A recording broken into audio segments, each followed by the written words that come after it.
เราก็ต้องได้มาเบิ่งกันว่าเนาะทางเชียงทองหนึ่งนี่จะสามารถเอาชนะทางทะเลปักคันได้หรือเปล่า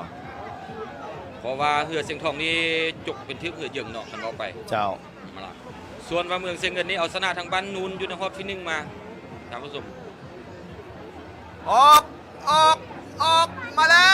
วออกมาแล้วท่านผู้ชมสำหรับฮอบที่2ของคู่ที่3เป็นการพบกันระหว่าง2เสียงมีทางเมืองเสียงเงินอยู่ทางเบื้องซ้ายประสันพบพ้อกับทางเสียงทองคีรีหนึ่งอยู่ทางเบื้องขวาตอนนี้เห็นได้ว่าออกมาแล้วทั้ง2ลำเริ่มออกมาแบบนี้เหือทั้ง2ลำก็ยังเริ่มสู้ซี่นูนี่พวกเหือทั้ง2ลำยังเริ่มเสมอกันเพื่อจะเข้าสู่ทางโค้งสไลด์แบบนี้นายทายต้องกะกันให้ดีเริ่มแล้วตอนนี้เริ่มงัดแล้วมือเสียงทองเริ่มงัดเพื่อเข้าสู่แล้วทางโค้งกันแล้วตอนนี้ถ้าเข้าโค้งดีอาจจะมีโอกาสเอาชนะคู่ต่อสู้ได้ตอนนี้เริ่มสังเกตกันให้ดีๆว่าเสียงทองหนึ่งอยู่ทางเบื้องขวาเริ่มเข้าสู่ทางโค้งกันแล้วท่านผู้ชมโอ้เข้าใดเข้าไปปากคันทะเลปากคันก็ยังบ่ยอมใส่เสื้อสีแดงอยู่ทางเบอร์ซ้ายตอนนี้ทะเลปากคันพยายามที่จะไล่บุดไล่เบียดไล่เสียดไล่ซีไล่จีติดกับทางเสียงทองมาเบิ่งกันว่าทะเลปากคันจะสามารถตีแหงแซงเสียงทองจะได้หรือบ่ได้นี่เริ่มเข้าโค้งแล้วเริ่มเตาตั้งรักกันแล้วนายทายสั่งซ้ายนำพัดกระพือเต็มที่ยืดขาดเอาละตอนนี้ทะเลปักคันก็คือเส้นเงินอยู่ทางเบื้องซ้ายใส่เสื้อสีแดงผสมกับเสื้อสีเขียวพบกับทางเส้นทองหนึ่งอยู่ทางเบื้องขวาเสื้อสีเหลืองผสมกับเสื้อสีขาวมาเบิ่งกันว่าตอนนี้ทะเลปักคันจะสามารถแซงเส้นทองได้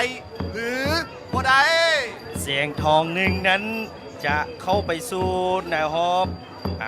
นี้ได้หรือบอเพราะว่าเสียงทองซองกับพานเข้ามาแล้วเสียงทองหนึ่งอยู่เบื้องขวาเมืองเซงเงินทะเลปักกันอยู่เบื้องซ้าย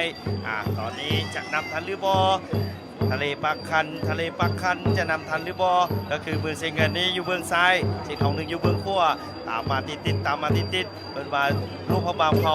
ปีนี้จะบ่มีคำว่าสู้ซี่เด็ดขาดจะมีนำหน้าอย่างเดียวแล้วท่านผู้ชมเอาแล้วพี่น้องทางบ้านตอนนี้ก้าวเข้าสู่อยู่ใน100 เมตรสุดท้ายกันแล้วมาเบิ่งกันว่าเสียงทองหนึ่งอยู่ทางเบื้องขวาใส่เสื้อสีเหลืองผสมกับเสื้อสีขาวพบกับมือเสเงินทะเลบักคันอยู่ทางเบื้องซ้ายเสื้อสีแดงนี่เสื้อสีแดงพอยมาแต่มือเสเงินมาแต่ไกลแต่พละกำลังบอกว่าโมได้ออนเลยเท่านั้นว่าจะมาแต่ไกลแต่พละกำลังบอกว่าเต็มที่มื้อนี้เอาล่ะมาเบิ่งกันว่าตอนนี้ทางเมืองเสเงินพยายามตีแหงจะแซงนี่ทางวัดเชียงทองจะได้หรือบ่ได้ตีแหงแซงนี่เอาละตอนนี้จะได้หรือบ่ได้พี่น้องเอ้ยข้อก่อนตอนนี้สำหรับคู่นี้อาจจะเป็นบิ๊กแบ็กก็ได้สำหรับคู่นี้ลาวางเสียงทองหนึ่งอยู่ทางเบื้องขวาต้องมาพบกับเมืองเสียงเงินอยู่ทางเบื้องซ้ายเห็นได้สังเกตให้เลยว่าเมืองเสียงเงินเริ่มตีตัวนี่ห่างวัดเสียงทองหนึ่งไปแล้วเด้อพี่น้องเอาเส้นใส่เกียร์พอยกันแล้วตอนนี้